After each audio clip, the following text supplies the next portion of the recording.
All right, let's dive in. We can add to this conversation, and I don't know if you want to do this as a marriage package. I think we should, because now we knew yesterday that Cam Heyward ruled out from Monday night's game against the Browns. That in and of itself is a big difference maker. Obviously, he supports the defensive front. He helps T.J. Watt put pressure on opposing quarterbacks. I felt just this move on its own was a big, big deal for this football game. We'll talk about what that means and how that impacts Monday night, but also now we can throw on to that the fact that Diontae Johnson, one of the Steelers' top wide receivers, is also out for Sunday's game. He was hurt in the loss to the Niners, or to Monday night's game. He was hurt versus the Niners on Sunday. Guys, I don't know if you want to package deal this. Yeah, no doubt. Do you want to go together? Do you want to go No, it's a huge deal. This is massive. This is a big deal. I mean, outside, like I'm not high on Kenny Pickett, but just still, the quarterback's obviously the biggest loss when you lose a quarterback. But outside of losing your quarterback, and in their case, T.J. Watt, I mean, those are two of the, like if you had to say like the top 6 players that the Steelers could not afford to lose, those would be 2 of the top 6 guys. I would agree with that. Right? Yeah. You'd put Watt, again, even if you don't love the quarterback, which I don't, you never want to lose your starting quarterback. Probably Minka Fitzpatrick, but that's about it. I mean, those are 2 of their most important players. I would say Diontae, I know people are high on George Pickens, but as of today, Diontae Johnson's their most accomplished offensive player. It's not even debatable. I think most would agree that Pickens has a bigger upside, ultimately. Sure, but right now, and he's only played 1 year, and Diontae Johnson's been their main guy the last couple of years. And then defensively, I'll be curious to see if it like J.J. Watt playing without Cam Heyward, like how much does that T.J. Watt, playing without Cam Heyward. That's a big deal. It is a big deal. So I think I was already heavily leaning towards the Browns winning this game, and obviously now I'm leaning even more. If you were setting a line, Bull, would this move the line? A little bit, yeah. Point, maybe? Yeah, I think so, but especially between the 2 of them. Do we know what Vegas has done with the line today? I didn't look at it this morning. Mike, maybe I'll tell you right now. Give me 20 seconds. I saw it at 1.5 yesterday morning. It was 1.5 yesterday. I saw that as well. They don't like to go to 3. 3's a big barrier to cross. Yeah. It's 2 now. 2 now. So it already changed to half.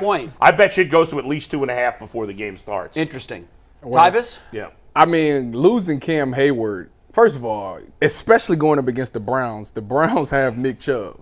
And Cam Heyward has had a great career stopping the run. So now you're telling me you're going to lose one of your best run stoppers? Yeah, that's a big loss for them because now it opens up the pass and the run game. With the Steelers, at least they were always good at doing something, shutting down one of the 2, the pass or the run game. Cam Heyward's not in there. T.J. Watt might struggle a little bit. Obviously, he's going up against DeJuan Jones. We'll see what Big Thanos can do. Go Bucks. But yeah, that one scares me a lot for them. As far as the offense goes, Diontae Johnson, although last year he didn't score, he went the whole season and didn't score any touchdowns. Which was stunning. Yeah, but he still was very productive as winning one-on-ones and getting them down the field. He just didn't get scored in the red zone. So Kenny Pickett will struggle a little bit because that's his guy. That's a guy that I can count on. George Pickens makes the big plays. He makes the fancy one-hand catches and the big-time catches. Right. But to get down the field, if the game is on the line, I know that Diontae Johnson is the guy that I'm going to be looking for because he wins more times than not in his one-on-one situation. So it's a big deal for Pittsburgh. It's a good thing for the Browns. For me,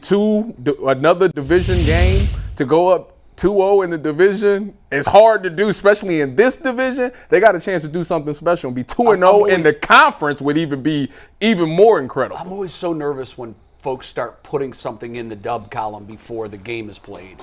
I don't think anybody thinks this is a guarantee. Not at all. The NFL. No, but I've heard a lot of fans yesterday saying, well, hey, we should start 2-0.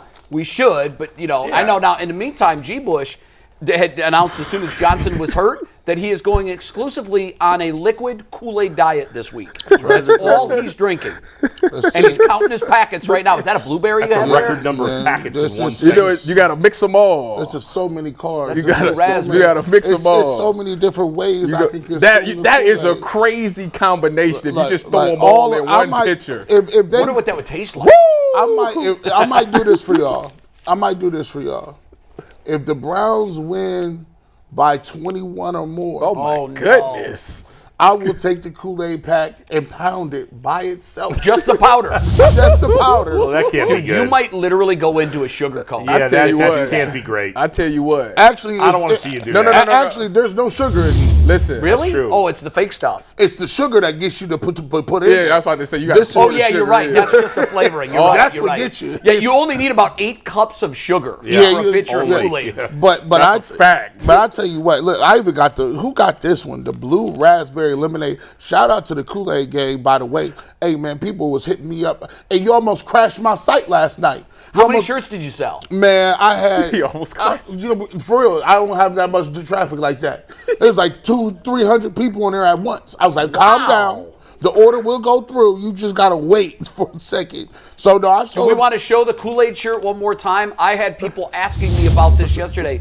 They said, "Is this a real thing?" Yes. I'm buying You have one. a shirt with that logo? yes. That's awesome. I'm buying it. And G, Yes. Is it still some Yes. available? Yes. is it the same about to buy material this. as the other shirts you've given Yes. us? Yes. That So was G quality stuff. has given us all, generously given us all, a bunch of his swag. And it's quality. And it's all quality stuff. In fact, I don't know if I think I've said this.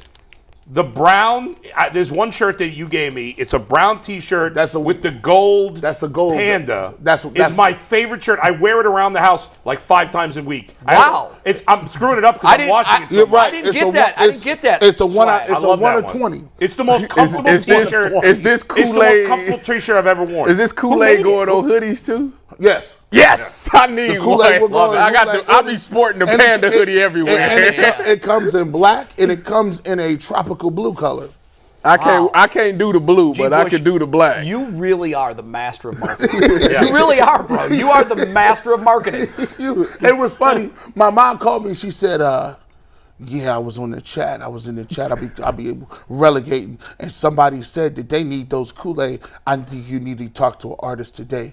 Usually when she says, I think you need to do something, that means you should do it probably now. Yeah, it should have been done Yeah, yesterday. like, you was like, yeah, you've been talking about it. You might as well get it. So I went on. I went and got one of my guys said, listen, I need a Kool-Aid guy, but I need the pole here. But I need it. I can't be the direct Kool-Aid. Put me some swag on it. He sent it back to me. He sent it back to me 25 minutes. Where can I buy this hoodie? I will give you the link. I will put that. Matter of fact, we need tell everybody. Yeah. We need And, the link. and are the I'ma people put the link. making it older than 10 years old? my shops are right here in Oh, North good. Carolina. Okay, good. Listen. Yeah, then I'm listen, all in. I got I my just don't shop- want to support child my- labor my- somewhere At least there'll be at least in 14 Thailand. in My North Carolina. my joints get drop shipped from North Carolina, so All you'll be right. all right. All right, So, very good. You By see the how way- conscious I am? American like made, American built. G. Bush, Fifth Dimension Media. Unlike most of the giant companies in America that are sapping off our tax money and Yes. G. Bush Stealing just sent us the jobs link. thus We'll far. put it in the YouTube chat. We'll also tweet it out. So if you Yeah. want your G. Bush Kool-Aid Mafia merch, we will make sure you guys Let's get do it. that. By the way, getting back to football Hayward, here. though. Getting back to shoot. football here, Mike. I think a big deal with Cam Heyward being out is you just mentioned DeJuan Jones is going to have to deal with T.J. Watt. Yep. I was about to say J.J. again. And obviously, you know, you're going to – I don't care how big he is, how well he's played, you're going to struggle with. But because Cam Heyward's out, now Wyatt Teller can help out more than he could have normally if he was playing. You know what I'm saying? Sure. So, like, Yeah. you take out their best interior defender, well, the guard doesn't have to worry as much about the tackle and can help out a little more on the end. Well, I think Kevin Stefanski is going to learn from what happened with the James Hudson thing. Let's hope so. If David Njoku, Because he did not learn in the course of the game, and it was repetitive. If David Njoku isn't on that side or the running back ain't chipping on that side, then that's just a terrible job. But you got to give Kevin Stefanski some credit. I mean, It's not Kevin Stefanski, it's Jim Schwartz. what are you talking about? Oh, I'm the No, offense. it's Alex Van Pelt and Kevin was thinking it was the Stefanski. defense. I'm like, wait, My bad. did we elevate Schwartz to the No. offensive coordinator too?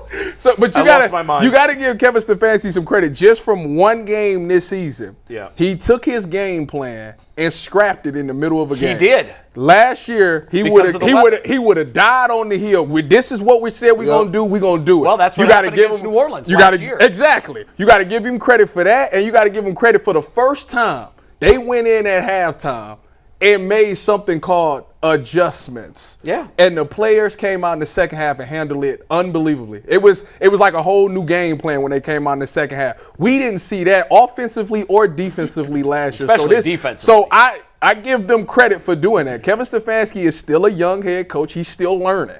And last year, he had to go through it. This team went through it. And now they're a better team because of it. They was able to make these checks and adjustments. And Zach Taylor, I've been watching a lot of Bengals content. I was listening to Locked On Bengals, and, James Rapine talked about it. Hey, one of the problems they had with Zach Taylor was, look, if you guys are going to come out here, what are we doing when Joe is not having his best game? Obviously, he looked a little gimpy. Mm-hmm. Obviously, it was wet. They didn't know that it was going to be like that. They weren't prepared for it. But can you get a pass here or some maybe lean on the running game or not throw so many 50-50 balls to guys that, usually catch those, but it was raining.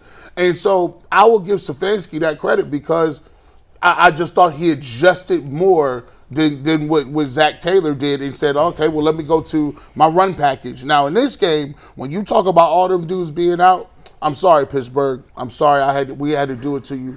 You're not sorry. Don't be sorry. But for all them people that had y'all finishing ahead of us, you guys are going to feel the full brunt of the fact that you just don't have the same ball players we do.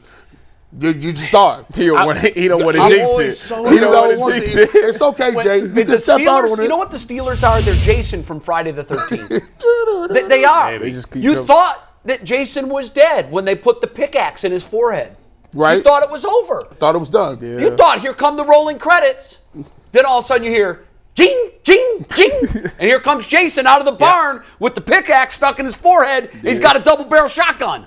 Yeah, I don't kick dirt on these guys, and I just never, ever declare them dead or out. But they're also Jason from Friday the 13th in terms of they're boring and nobody really cares anymore. They're a mediocre team. They don't do anything. They haven't won a playoff game in years. I wouldn't say they're mediocre. They've been the definition of mediocrity for the last They still finishing over 500, so that's not mediocre. They just don't make noise. They didn't make the playoffs last year. We've all seen people that have a reputation. And I give it Steelers. Y'all got a tremendous reputation. Your foundation of what you guys used to do is brilliant. But guess what? Like today, okay, you got T.J. Watt. You missing Heyward. Good luck in the middle with the three guys that we got in the middle. Sounds like this is Pittsburgh R.I.P. No. See this. I mean, now that's what I'm hearing. He's talking about past tense. Pittsburgh, what y'all used to be, was great. But there's no excuse for the Browns losing this game. Okay, let's make fun of Mikey for a second. Because when you put this question on the rundown, I know that you got to put questions that spur conversation. But you actually put on there, is this a must-win for Cleveland? That's absurd. I mean, it's just absurd. Listen, I know Mikey, it's we Bull's love favorite you, question. What? Mike loves asking that question every week. So